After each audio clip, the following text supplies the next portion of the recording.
সুনামগঞ্জের জগন্নাথপুর উপজেলার প্রাণকেন্দ্র দিয়ে বয়ে গেছে নলজুর নদী। এই নদীর উপর নির্মিত হচ্ছে সিলেট বিভাগের প্রথম আর্চ সেতু।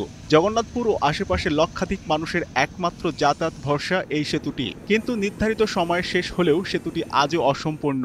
এই সেতুটি জগন্নাথপুরের আপামর মানুষের দীর্ঘদিনের প্রত্যাশার ফসল। এই সেতুটা নিয়ে যে ধীরগতিতে কাজ চলছে, আমরা অতীতেও বিভিন্ন সময় সরকার থাকাকালীন আমরা বারবার তাদেরকে বলেছিলাম যে এই সেতুটা দ্রুত যাতে কাজ করা যায়, কিন্তু এই কাজ দ্রুততার সাথে হচ্ছে না। 4-5 জন মানুষ কাজ করছে, দীর্ঘসূত্রিতার কারণে এই সেতুর কাজ এখন প্রায় স্থবির পর্যায়ে।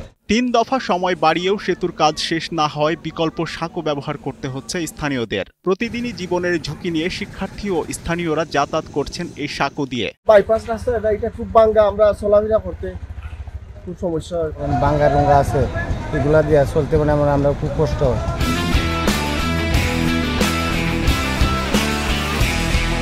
2023 সালে সাবেক পরিকল্পনা মন্ত্রী এম এ মান্নান সেতুটির নির্মাণ কাজের ভিত্তিপ্রস্তর স্থাপন করেন। এখনও শেষ হয়নি কাজ, তবে শীঘ্রই শেষ হবে সেতুর কাজ, এমনটাই জানালেন উপজেলা প্রকৌশল কর্তৃপক্ষ।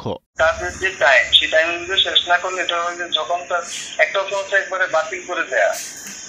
বাতিল করে দেওয়ার একটা সমস্যা হচ্ছে, সেই ক্ষেত্রে এইটা পুরোটা পড়ে থাকবে, নতুন করে টেন্ডার একটা দীর্ঘ প্রক্রিয়া। আরেকটা প্রক্রিয়া হচ্ছে যে এটা শেষ করার পর কাজের যেই সময়টা দেরি হয়, ওই সময়ের জন্য কতটুকু কাজ বাকি ছিল ওইটার উপর হিসাব করে একটা জরিমানা করা হয়। সেই ক্ষেত্রে জরিমানা করা হয়, আর্থিক জরিমানা। নভেম্বরে আশা করছি, নভেম্বরে আমরা আশা করছি স্বপ্নের সেতু আজ পরিণত হয়েছে দুর্ভোগের প্রতীকে। জগন্নাথপুরবাসীর একটাই প্রত্যাশা, প্রতিশ্রুতির ফাঁদে না আটকে দ্রুত শেষ হোক এই সেতু। সুনামগঞ্জ থেকে ছায়াদ হোসেন সবুজের পাঠানো তথ্য ও ভিডিও চিত্রে ডেস্ক রিপোর্ট, কালের কণ্ঠ।